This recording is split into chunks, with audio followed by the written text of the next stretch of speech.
Hello, mommies and daddies, and anybody that's curious to know what you get and what happens after you give birth.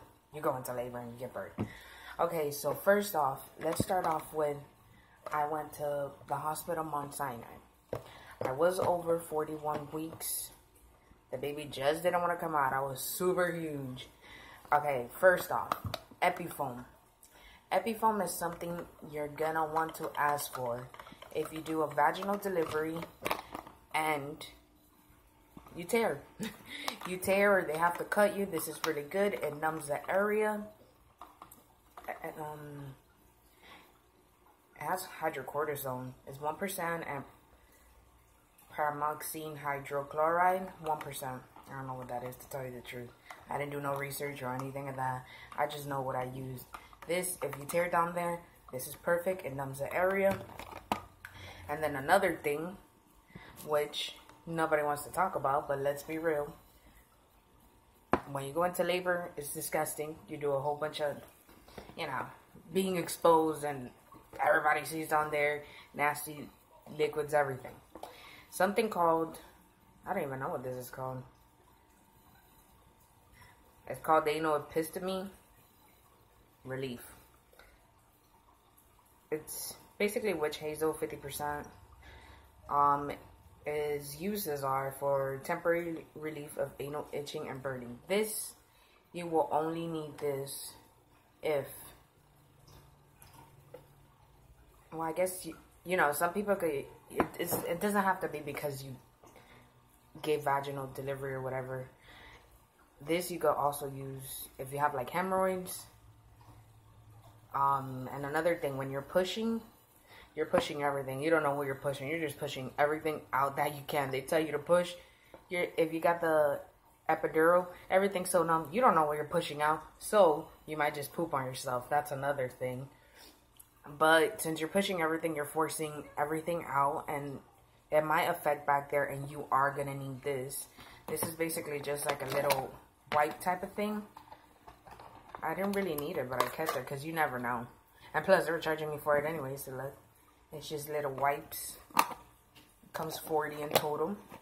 And the other thing they're going to give you is, after you're done delivering and everything, let's start off with this. A little bottle. You put water and you throw water in there to cleanse it out. I think they do this because I don't know if you want to touch down there. You're going to have to clean yourself. But if you're still in the delivery room that you pushed your baby out in, they're not going to let you take a shower. They're going to tell you, do this. I don't know if there's like medical reasons for it, but I guess if your legs are numb or, they don't know if your blood pressure went down, high, whatever, so they don't want to risk it, and you just have to sit over the toilet and do this. What I did, because I know I'm not supposed to, but you know what? I have 3 kids. I know how it goes. I actually took a shower. They told me not to. I had to sneak and do it because I don't like that. That's just not me.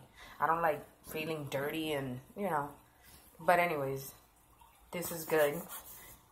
They do give you one for the hospital and one for you to take home.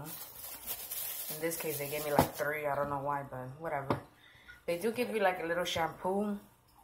That's for your body, your hair, for everything. And this little lotion doesn't really have a smell or anything, but hey, at least it's something, right? These little napkin thingies, they come in different sizes. These are the small ones. I also have the big ones. These are really good to me because it's almost like a towel. It really absorbs a lot of water. It doesn't rip like regular napkins will. You could take a shower, when they tell you not to take a shower, and just wipe yourself down, like your body, with these and soap, water, whatever. It's really good. The other thing they do give you is toothbrush and toothpaste. For you parents that don't come ready to the hospital, you will be getting something like this. Toothpaste doesn't taste like mint, so I recommend you take your own. This really weird looking toothbrush. The other thing they are going to give you is these right here. What are these? These look like puppy pads. What you do is you open one, you fold it, and you put your pad, your sanitary towel, in it, because you don't want any leakage. You are going to be bleeding a lot. I don't know if it goes, the same thing goes for people who've had C-sections. I never had one. It was always vaginal delivery. And this is what I know. So, it seems a little bit crazy, but trust me, that helps a lot. The other thing they put in your room is one of these. It does contain napkins, a little cup to put water in. What is that right there? Oh, here's the shampoo and body wash I was talking about. I guess there's an extra one there. I don't know why they gave me an extra one of these, because, you know, you end up throwing them out, but I just kept it in the bag just to show you guys. Because what else, right? What else is there? The other thing, when you do put the puppy pads on, they will give you some sort of panties. Here it is. It's really not like real panties. It's just like a piece of cloth you put over. I guess they come different because, you know, different ones. Unless if these are for men or something. I don't know. They were in the room. They gave it to me, so I just took it. I don't know. They always give these out to me, though. These, you know, they're stretchy. They're, I guess, one size fits all. That's how they are. And it's perfect when you put the puppy pad and the pad on, because it really catches anything that's going to be coming out. Really, that's pretty much what happens. People make it seem like it's, I don't know, it really depends. Probably because I already have 3 kids now. I feel like when you deliver and everything, you just have to, like, stay calm, breathe, and don't scream. Because when you scream, what you're doing is you're stressing yourself out. You're making your body, like, contract, basically. I really don't like screaming. I feel like it's an embarrassing thing. And, yeah, that's just my personal opinion. What I do is I take deep breaths. When I take deep breaths and just think about what my body is feeling and how to just relax so it's not as painful. Because I've had some very awful deliveries. For my second child, what I did is, since I didn't want to stay in the hospital for so long, I went when I was actually 8 centimeters dilated. I know it's not good, and I know after that, supposedly you can't get an epidural. I still got an epidural because I felt like, I told the doctor I quit. It's not something you're supposed to be saying, because, you know, you're getting this bundle of joy out of you, but that pain was horrible. I thought I was going to have to do natural delivery, which, with my first child, I think I was in labor like 3 days. I was contracting those whole 3 days. I was actually in high school. And I remember telling my teacher, Mr. Mutar, oh my gosh, I think, you know, it might be that time coming around. And he's like, oh, whatever you do, don't give birth over here. I felt like telling him because I was in his class. And one, he was a doctor in his country. I don't remember what country that was. But he was very educated in, like, the whole, you know, health department. Even if we were in math class. So, yeah, I was actually in labor for 3 days. I went to the hospital, and they told me, you got to walk a lot. I walked around the hospital for hours and nothing. They sent me back home, and I stuck it out for 3 days. On the 3rd day, finally, I went, and it was time. I don't think I was induced, but it just felt like forever. They did give me an epidural. And after that epidural, I don't know if it was the, you know, actually carrying a baby that affects your body. But my legs have, my thighs specifically, have been numb.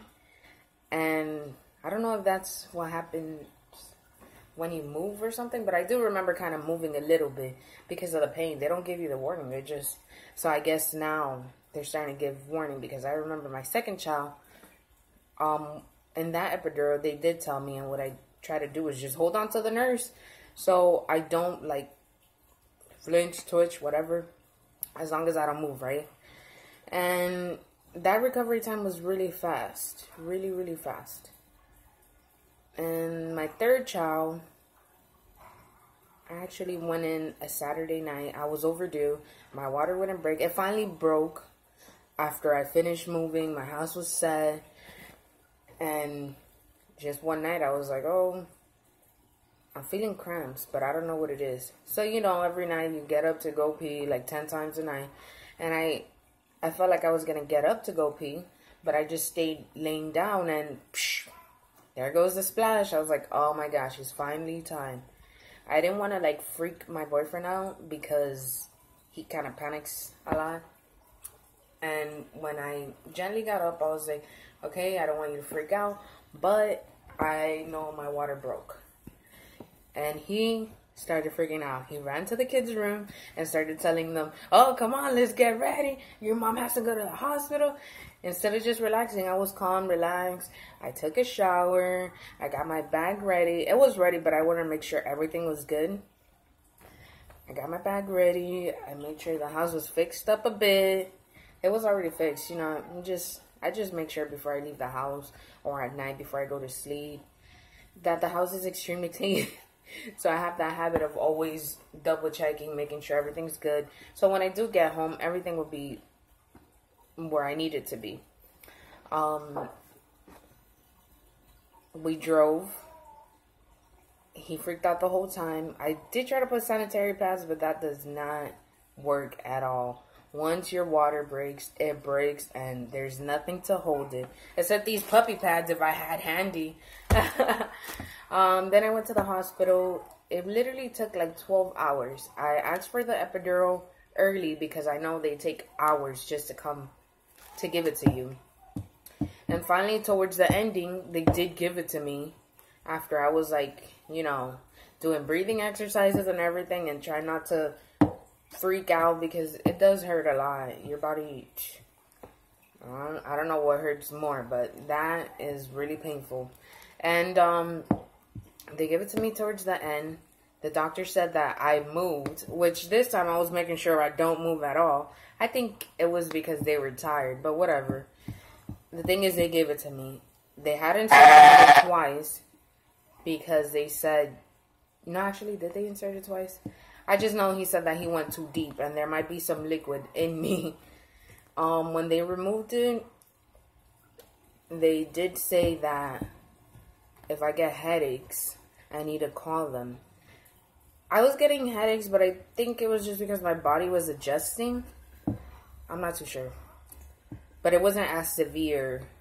And then later on down the weeks, it did get really bad, but I thought it was just lack of sleep. You got a new baby. If you guys heard that, that's my ringtone. I did put a goat.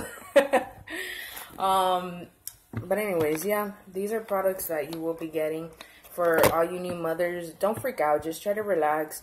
Take deep breaths. Do things that distract you. Read a magazine. You're not going to be able to read a magazine. You can listen to music. The most important thing is just try to relax. And don't freak out. Because when you freak out, you make yourself worse. You're stressing yourself out. You're making your body contract even more. Well, guys, that's pretty much it. Bye.